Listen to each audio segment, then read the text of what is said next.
Welcome to the Normal to Nomad podcast, where we share stories, thoughts, ideas, and conversations on our journey to find balance with nature in a technologically advanced world. My name is Baron. And I'm Elsa. We live together in a 13-foot scamp trailer with our dog camp in the American wilderness.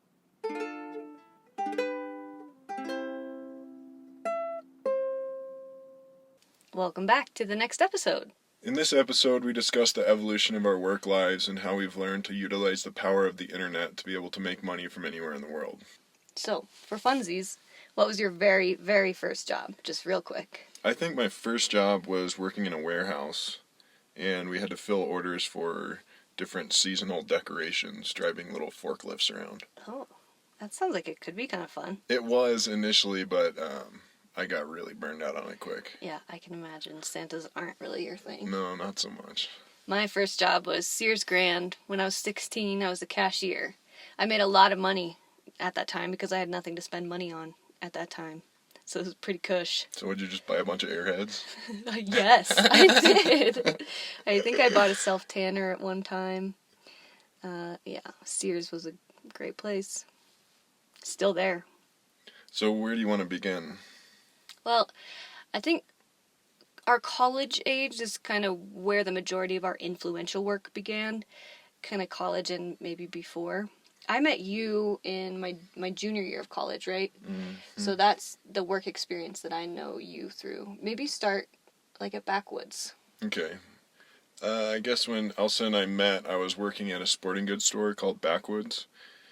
And it was in Kansas City, and we carried all kinds of backpacking gear and climbing gear and camping gear, all that kind of stuff.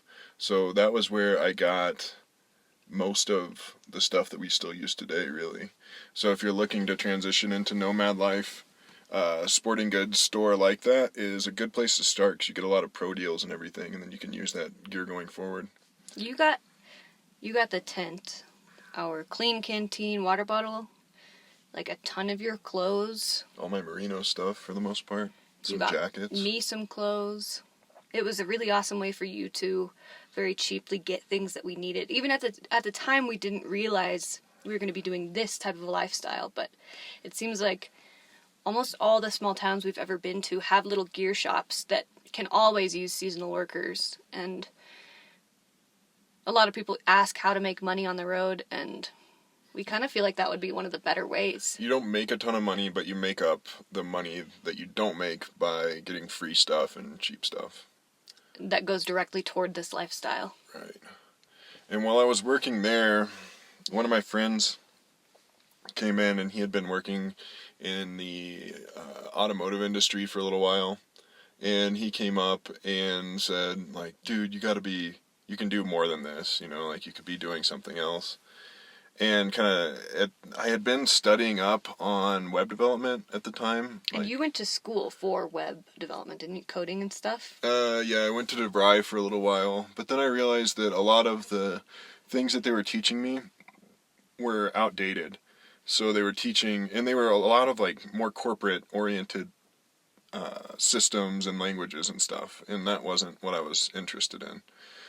So I started learning how to build websites online through Team Treehouse and stuff, and I had a little mini laptop called a netbook back then, and during lunch hour at Backwoods I would study up on how to build websites. So then he came in and was like, dude, we should build websites together. So I was like, alright. So we bought a WordPress template, and the WordPress template was catered toward used car dealerships. So we walked into a used car dealership and showed them what we could build them, and showed them, like, look, we can put your logo here, and you can upload your cars, and then they'll upload to Auto Trader and all these different things. And they agreed to buy a website for $50 and then $50 a month after that, which was pretty revolutionary to me because I had always thought that there was so much complexity to doing business and to being a business owner, if you will. But we just walked into a place cold, didn't even tell them we were coming, and sold them a website with a retainer on the spot. And that was one of the first websites I really built. So that was a pretty powerful experience for me. And then going forward, did that for a while and built car dealer websites, like used car dealership websites. And we would just go on Google Maps and look around different areas in Kansas City for the car dealerships that didn't show up on Google Maps as having a website. And we would just make a list, and then we would go into each of those places and sell them a website for anywhere from $50 to $500 up front, and then $50 to $100 a month after that, just for upkeep. And did that for a while. That was hard, but it taught me a lot. Like trying to sell car dealers, used car dealers especially, on anything was like not a fun challenge, but it worked. And you had moderately good sales experience from working at Backwoods. I mean, Kinda. enough to get the job done. Sure. At what point did you stop working at Backwoods? It was shortly after we made a few sales, and then it was like, okay, I'll just do this. So after we sold a few websites, I started also working for my buddy's dad that had an automotive consulting agency, and I did all their IT work and built all their websites and helped them with marketing and that kind of stuff. And at the same time, we started selling AdWords programs or AdWords packages to all kinds of different lead-oriented businesses, like tree trimming businesses and dentists and different things like that. Anything that would benefit from direct leads is kind of what we were going after, because then we could show our monetization and how much like ROI they were getting on their advertising packages. So those types of businesses really lended themselves to that. And then from there, I guess I was just building, and most of our clientele, if we weren't just like walking into places, a lot of it was referrals. So then we just were building all different kinds of websites, and it was initially in WordPress, and then we migrated over to Squarespace. And then from there, I guess that was when I started working with Salvo Rennick in Enginology. That was a sort of incubator and co-working space within a advertising agency. So I did a lot of their SEO work and AdWords work, and made them, like, one of the most tedious things I did was make email designs for them, all kinds of things like that. And within that agency, there were several different businesses. One of them being one of my best friends, Alec, who I met during that. He had an NV controller company there. Didn't he meet the founders of Reddit in a competition or something? Yeah, Alexis Ohanian, he met in his entrepreneurship degree somehow. I don't know how that went. But that kind of got me into the startup space in Kansas City, which I thought was a super interesting thing at the time. It's kind of a small city with a lot of things blooming and blossoming. Yeah, and it's like smack dab in the middle of the U.S., so different people trickle in from different places. But there was a pretty strong startup scene, and I kind of got involved in that and was building websites and stuff for several different people within that space, and then also doing contract work through the agency. And then a friend of mine at the agency and I decided that we wanted to start some kind of business of our own. And we sort of didn't stumble into, but we were looking for something that would leverage brands heavily. So it would rely heavily on the brand that you build, because we were good at building brands by that point, and we had the agency to leverage, and something that had a high margin. So the thing that we landed on was luxury watches. So we started a company called Nile Luxury Watches, and ran with that for like the next 2 years. So I remember being in the maker space in Kansas City and working with 3D printers to print out our cases, and then we worked with Gorilla Glass to make our glass, because we had both glass on the front of the bezel and on the back of it so that you could see the mechanical movement in the back. We got our movements from Switzerland and then put all the hands on them and built the cases out of stainless steel and got those laser cut.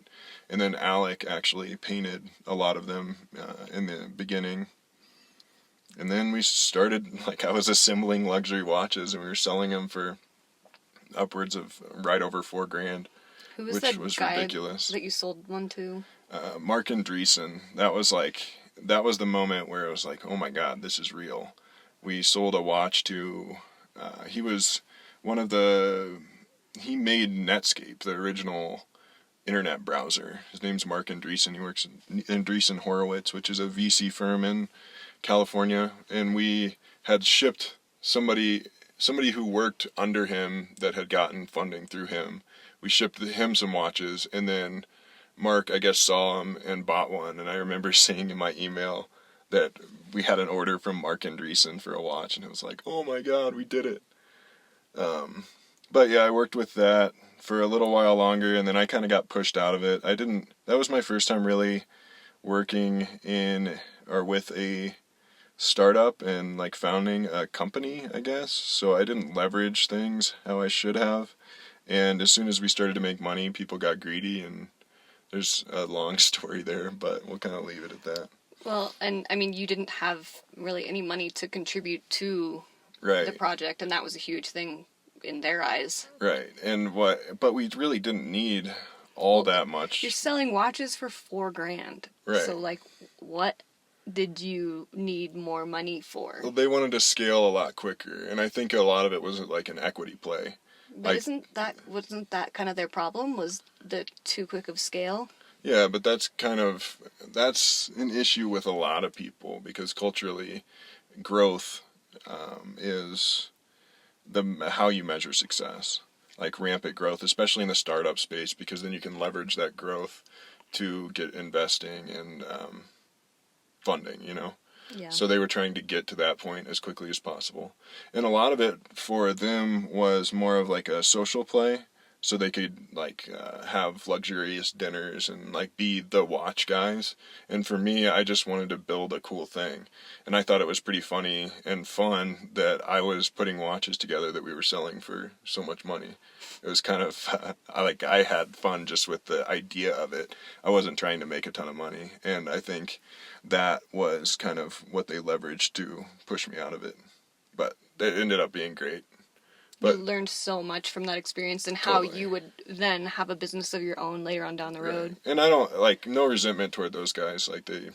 I was young and naive, and I wasn't as passionate about it as they were, because I didn't really care about going to Milan and watching car races, and like that was like what they were shooting for, and I was just trying to make cool stuff and have fun doing it. And the bamboozlement of my young self putting watches together and then us selling them for an extreme amount of money was pretty fun for me. I feel like ethically now, you probably wouldn't be able to do that as easily. I don't know, because we were just getting over on the super rich. Mm-hmm. So it's not like we're taking money from anybody who doesn't already have too much. So it was kind of a fun thing, and I learned a ton. I learned how to use 3D printers and sandblasters and how to powder coat things and put watches together, and I learned a ton. So I think all in all, like, I don't care that I didn't make out with much money. I don't think any of them did eventually, but it's all good. And then from there, I started building websites with Alec, and we had a sort of web design and development firm, and we built websites primarily for different startups in Kansas City, and worked on some different software projects and stuff, and that was super fun. You gained a lot of different clients through that too. And good relationships with badasses throughout KC. So that was a fun thing. You made a lot of money doing that as well, when we were living in our rented house. Mm-hmm. Well, I mean, for the time. I think, so that year, Alec and I together cleared, I think, like, before expenses and everything, just over $100,000. So that was like 50 each. But we had a lot of, like, we paid several different programming firms and stuff, so we didn't actually clear all that. But it was like a achievement unlocked sort of thing for us, Yeah, because now you know that if ever either of you needed to make a bunch of money, just go do that again. Yeah, like we can just build websites for people. But the thing was, you really didn't get a ton of satisfaction out of it. You didn't have a ton of passion in it. Not really. And it was building websites for any creative, and I think building websites even is creative work, but doing creative work for other people is difficult. Like, it's a challenging thing because it's a moving target and there's no right answer really. So it was a lot of build and design something for someone and then they would iterate on that and say the things that they don't and do like, and then you'd have to change, and it was just tedious, and oftentimes the people that were the most difficult paid us the least. So I don't know, it was a hard thing, but we learned a lot, and I still work with some of those clients even now. So that's kind of my story, I guess. Your story up until the scamp. Yeah. My early stuff can really be said pretty quickly, I guess. I've been in video production since I was a kid. 6th grade is the first time that I made my first video for an audience. It was my 6th grade history class. I just made a video of our lesson that we were learning at the time. I got a really good grade. But even before that, my sister and I had been using our parents' video camera and just making stupid little videos like kids do. In high school, I joined a video program. It was e-communications, and I was in the video entertainment department.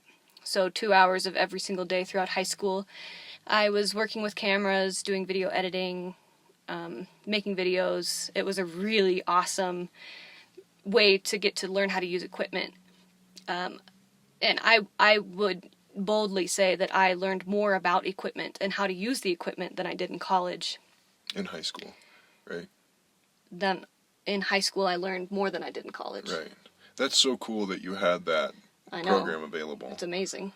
The same thing, that program has classes like aerospace and engineering, culinary classes throughout the 4. I think there's actually, they added a new high school. Throughout the 5 high schools in the city, you can select your kind of area of expertise and choose the high school that you're going to go to based on that. At the time, it was zoning. You didn't choose your high school, but yeah, it was a really awesome program. I was very lucky to have that. While I was in high school, my mom was listening to NPR and told me about this new website called YouTube. It was, I think, 2008, and I got on and started my first YouTube channel, which is still alive and well on YouTube. You can go and find it yourself. I won't give you the name. I've got some pretty embarrassing videos on there. It's pretty funny. Back in the day, one of my videos was top 80 on the whole of YouTube. It was a really, really stupid video, but the way that everything was laid out then, it was such a completely different thing years ago. Like now over 10 years ago? So yeah, I can brag about that. Top 80 on all of YouTube at one time. So I went to KU for college. They had a little film program that seemed to be cool, but most of my learning came from my jobs that I had at KU, not so much my classes. I worked for KU Marcom, making marketing videos for new students, for promotions of the athletics department, all kinds of things. I worked for the athletics department doing the big screens, filming for the big screens, doing replays, making... Like at the basketball games, you were the one behind the camera, right? Yes. Doing for in-game, not for like on TV, but in-game. If you were looking up at the screen while you were at the game, that would have been like me on camera, along with like 8 other people. But would have been your shot. Yeah. That's so cool. Yeah, not me on camera, but... That's so cool. Yeah, it was. I learned a lot. And that was a completely different realm than all the entertainment stuff I'd been doing. Even the marketing stuff for KU Marcom. That was a different realm than all the entertainment I'd come out of high school with. But the athletics department taught me the world of live video production. And that is intense. And I did not want to pursue that afterwards, but I learned so much. And also during college, I had a really awesome internship at a production house in downtown Kansas City. I had to make an entry or an audition video, and my video was this stop-motion video of a golf ball that I shot on blankets in my bedroom on the floor, making this golf ball look as though it was like flying up into the air, into the ocean, and by a whale and back out, and happened to be a hole-in-one. It was a really cute video, and I got the internship. And worked there just kind of being a PA, a production assistant for a lot of different commercial shoots that they had around town, and various different small editing opportunities. It was a really cool place, and I wanted to try to get a job there or at another production house in downtown Kansas City. But as I was pursuing all of this video stuff, I had also needed one last elective to graduate from KU, and because I wasn't in the School of Journalism, I couldn't take a photography class. I was in the School of Liberal Arts and Sciences, so one of the easiest things seemed to be stage makeup. So I took stage makeup just for fun, and I ended up being really good at it. I really liked it, and I started using my video background and making tutorials of my makeup looks. And after graduation, it was kind of 2013, 2014, with my YouTube tutorials, I got lucky during the initial boom of BuzzFeed and viral videos, and my White Walker face it was one of the first seasons of Game of Thrones. I made a stop motion White Walker video, and that went viral across the world. And it picked up on Reddit first, and then the Chive, Gizmodo. Yeah, it was all over the place. Ashton Kutcher's blog, Smosh's blog. It was everywhere. I'm actually right now, it was this time 5 years ago, I think that happened. I'm getting Facebook memories now of people sharing, "You're famous." It really felt like that. It was so wild. Because that was really when viral was a big thing. And now... Especially for us. Yeah. You know, because I guess the internet felt smaller back then, I guess. Definitely. But that was our first experience with a viral anything in the context of us. Mm-hmm. You know? The news anchor from our local the local news anchor, there's a photo of her that came up yesterday of her sitting in my bedroom talking to her video camera. And a news segment that I was on. It was so crazy. It was the wildest thing. Not only being an internet celebrity in our group of friends and in our hometown, but across the world. So that shot up my YouTube channel from, I think I maybe had around 500 subscribers to 30,000 in a matter of a week. From there, I continued making tutorials, and it just kept on growing. I entered the Nick's Face Awards, which was a makeup competition in the summer of 2014. It was a really popular thing at the time. Up-and-coming makeup artists would apply. You would get sent from NYX Cosmetics all these different makeups, all these different makeup products of theirs in these huge boxes. You went through 3 or 4 rounds, and then the top 6 won $10,000 and were flown to LA to compete for the top prize. I made it to the top 6. I won $10,000. That was pretty fun. Yeah, and you came to LA with me for the finale, I think. The way that I differentiated myself from the bigger YouTubers, because it was a public vote type of thing. So if you were a bigger YouTuber, you kind of had a leg up because you just told all of your followers to go and vote for you. And I, at the time, did not have a huge following. So I separated myself by doing body paint on myself instead of just face makeup.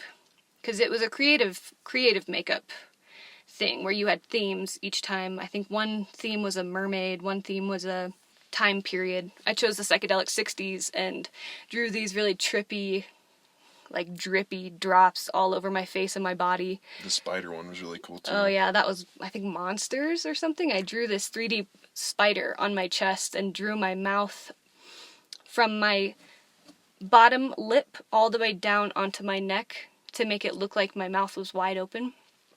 That was cool. And then I made the top 6 by doing a mermaid body paint all over myself. And you made prosthetics for the ears and everything. Yeah, and one of my boobs had a starfish on it. Oh, it was so cool. That was a really fun time. And you were doing all those videos in the basement of our house. Right, as you were working with Alec. Mm-hmm. During this time, my audience grew pretty rapidly because of all the different pushing that Nyx was doing, the promotions and stuff of putting all the artists out there. So I shot up in 6 months to 100,000 subscribers on YouTube. It didn't really mean anything though. The 100,000 was sweet, but I was still doing the same thing I was doing when I had 400 subscribers.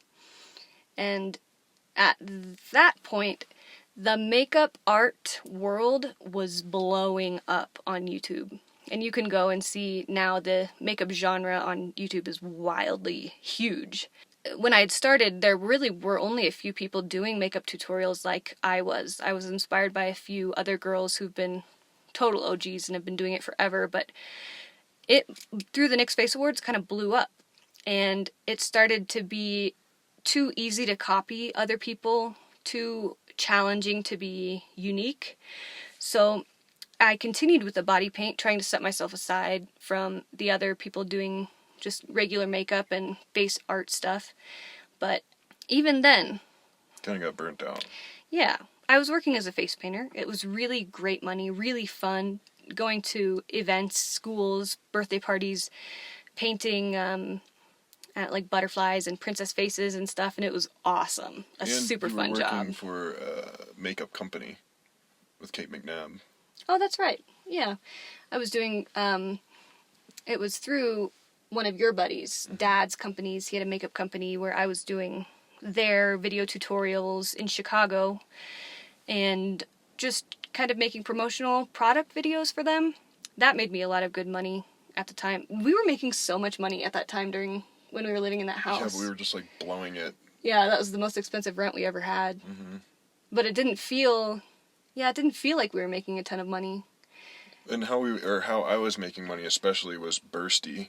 Like I would even go 2 months without making any, and then I would get a big check for like a few grand, and then go a few months without making any money. But I think that's how it was for both of us. But that's what happens when you get into a really niche area of work, is you can't rely on the weekly or bi-weekly paycheck. It's like project based. So when you're working for yourself, you choose how much money you're going to make because you choose how many projects you have going on. Wouldn't you agree? Mm-hmm.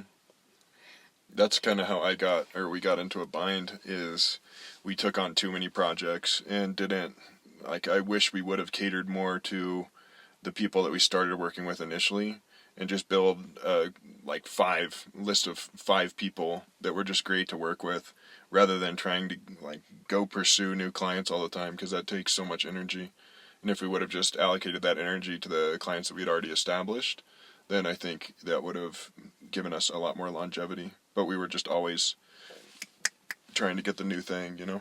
With the face painting, I was working for a really great company, and I was having a lot of fun, but we had started making moves toward this type of a lifestyle, and I could see how I was going to want to put this lifestyle online, and I was going to need to transition away from makeup into this lifestyle in some way that was cohesive enough or smooth enough so that I wouldn't lose 1 million followers or subscribers, because that was... Well, you didn't have 1 million to lose at that point. Yeah, that's true.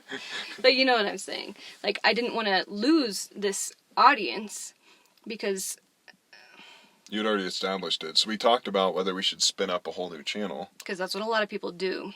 And a lot of people still do that even for Instagram. And if you start, even with if it's just your personal thing, personal Instagram account, then you decide, oh, I want to be an interior designer. So should I go and start a new Instagram account? I don't think so.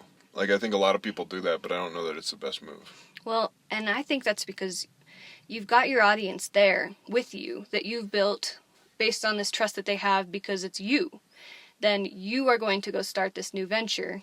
It's still you. So why would you start over? I think it works in some contexts, but if it is going to be your business, your brand, that is still you, I think it makes most sense to just incorporate it into what you already have. And that's what we thought with my YouTube channel, is why start over when I have 100,000 subscribers, an audience of people who like me for me, a lot of them, not just for my art.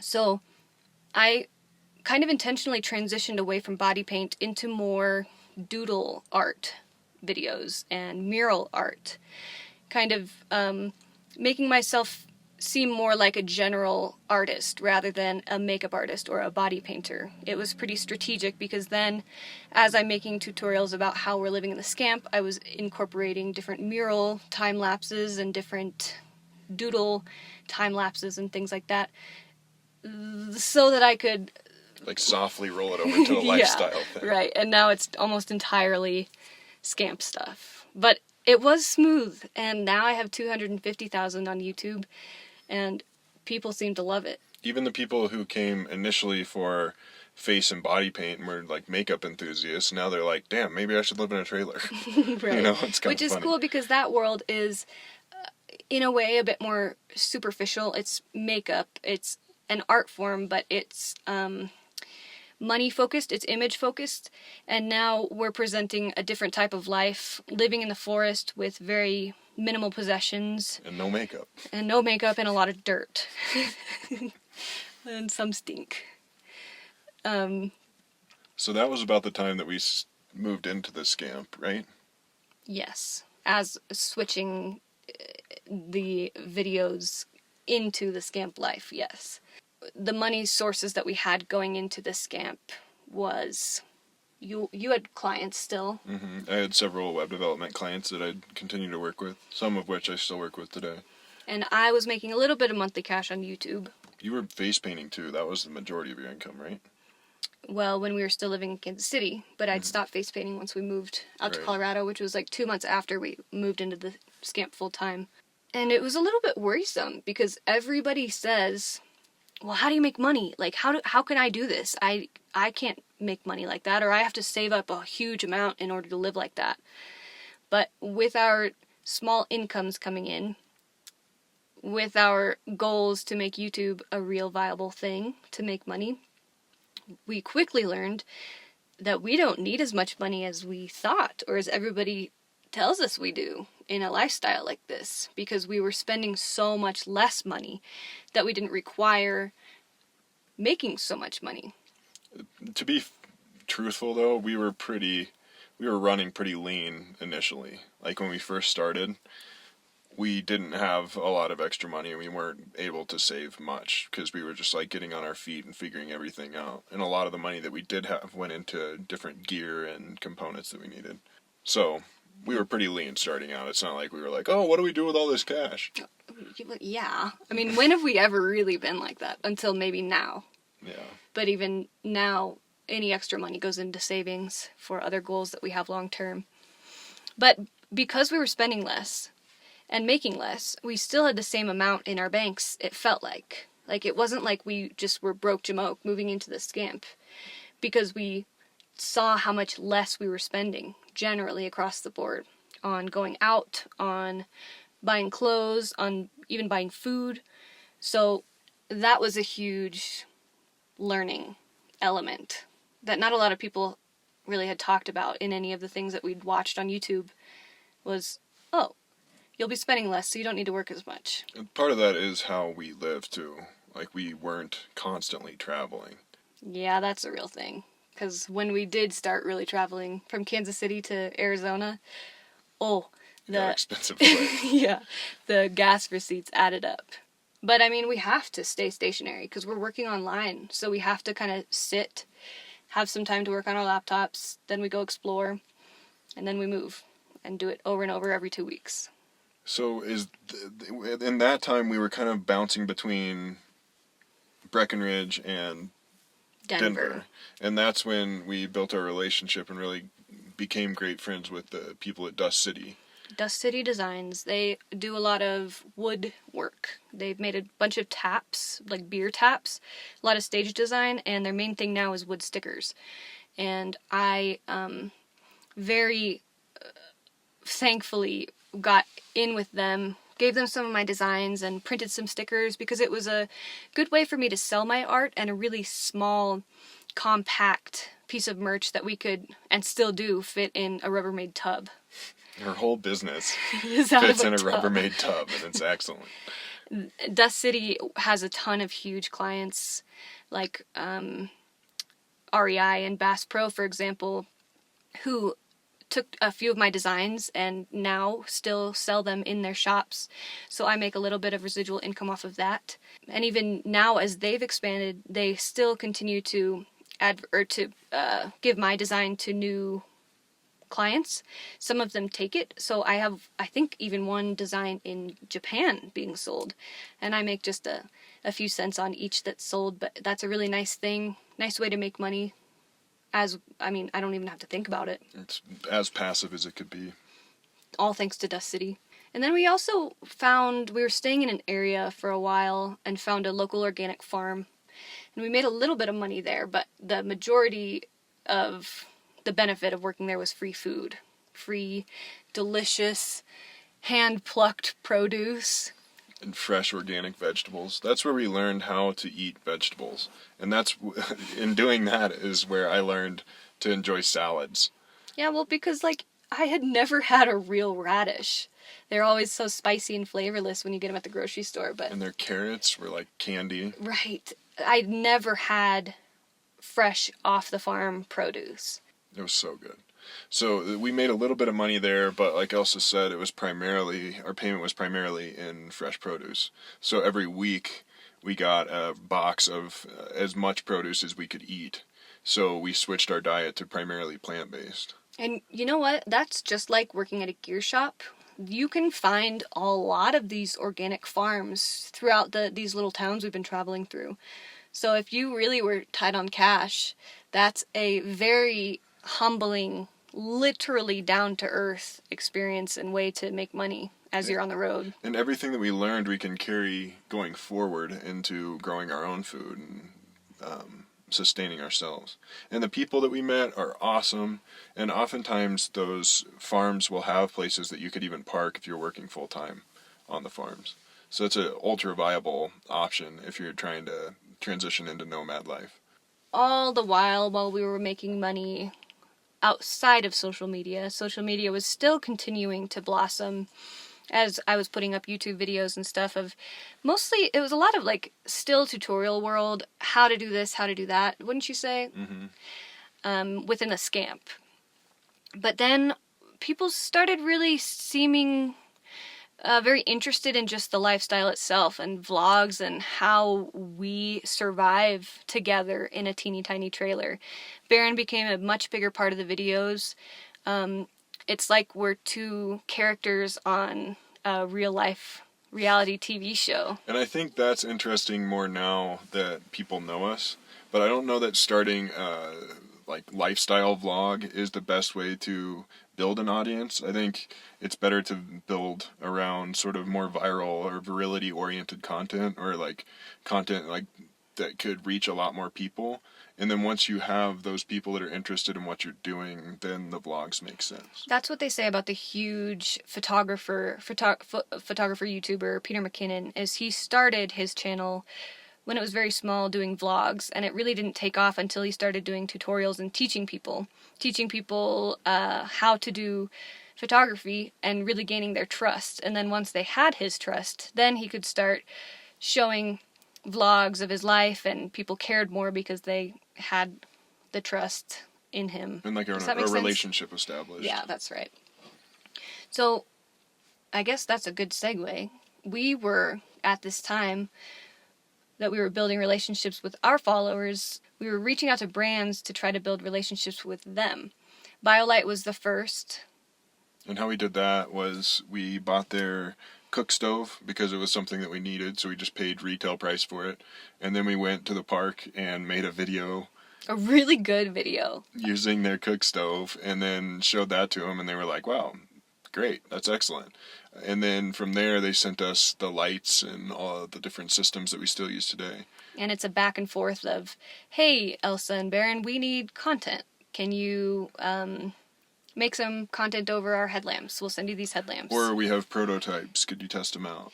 And I think that way, if we had just gone to BioLite and been like, hey, we make videos and we would like to make a video, so send us free stuff, I don't think that that works as well as, hey, look at this video that we made about your product, and do you want to work together? I think that's a far more viable strategy than just cold emailing somebody and giving them the potential of some grandiose thing. But then with that experience, we were able to go to companies like Cubic Mini Wood Stoves and say, hey, look, we've done this type of stuff for these brands.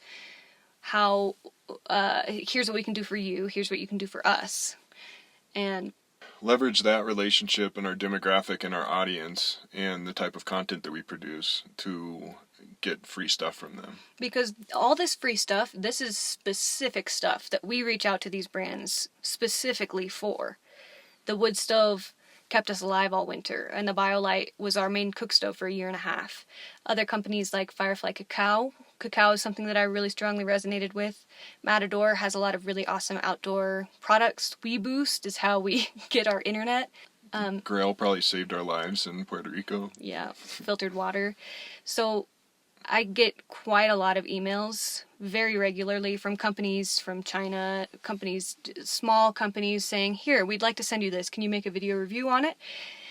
And there's no space in the Scamp, even if we wanted to take these companies up on this. So it's kind of a backwards way. Instead of going and, I don't know, we're not being paid in monetarily for this content. We're being paid in specific gear that we ask for. It's kind of different, but it really has worked for us. And then sometimes we'll make affiliate dollars after that on things that other people buy from the videos that we make. Mm-hmm.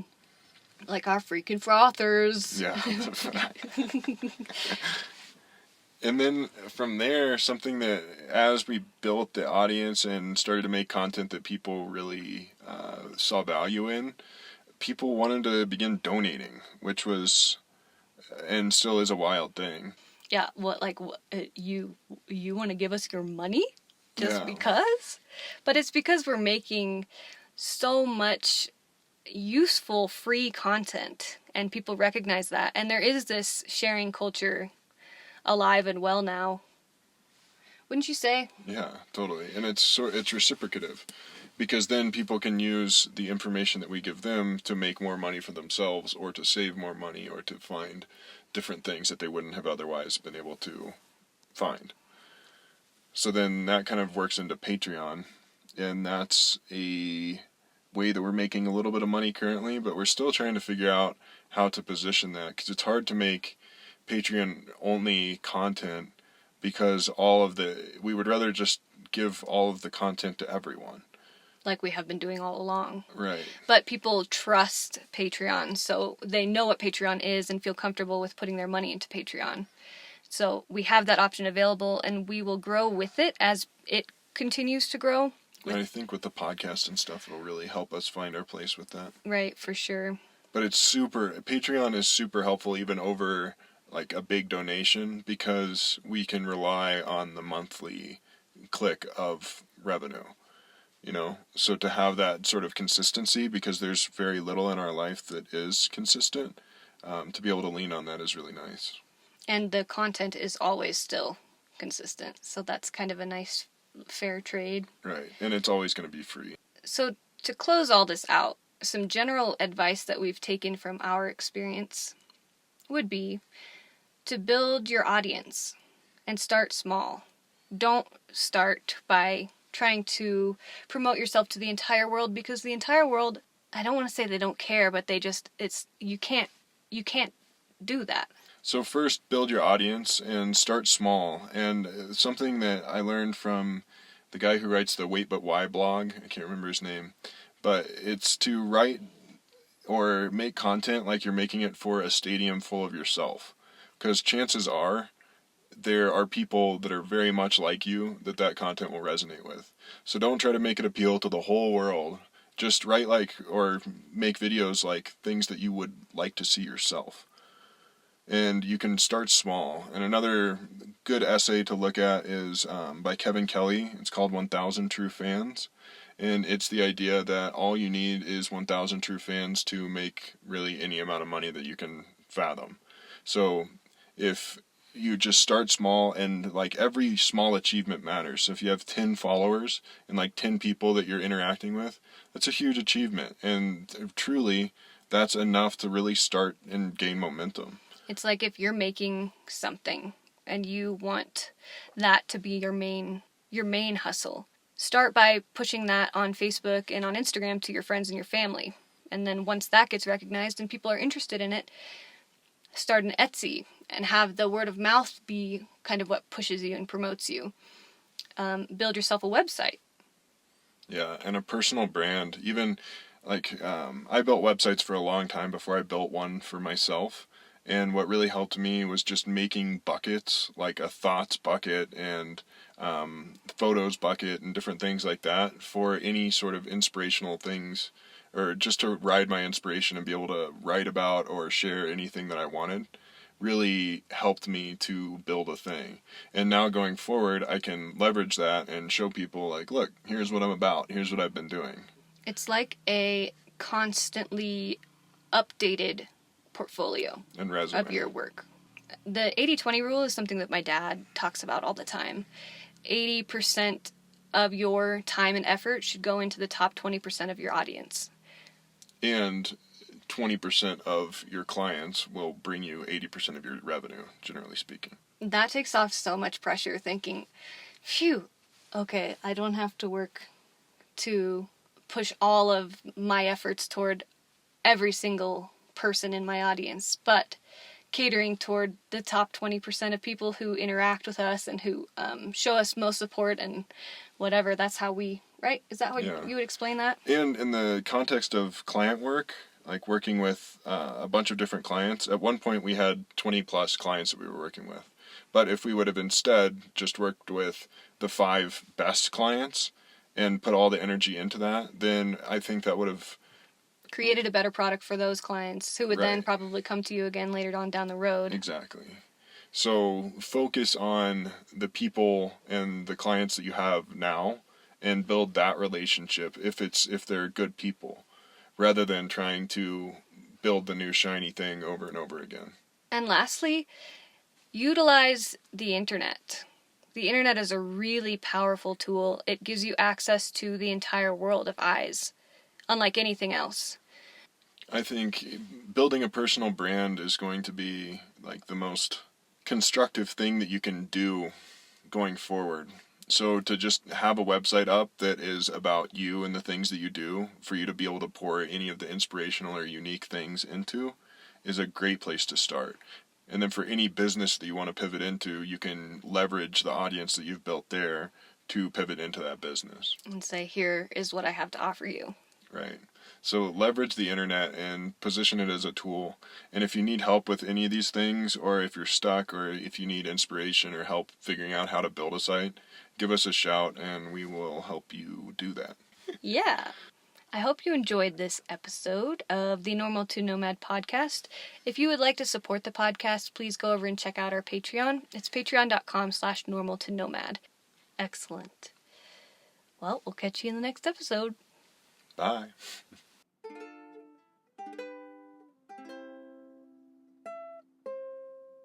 Thank you for listening to this episode. For more information and links to the things we talked about, check out our show notes at nomad.com/podcast. If you want to see more of what we're up to, we've documented our travels on YouTube for the past 3 years and are up to 250,000 subscribers. Check it out at youtube.com/Elsa. Please give us a 5-star review if you like the show so other people can find it. Thank you, and have a wonderful day.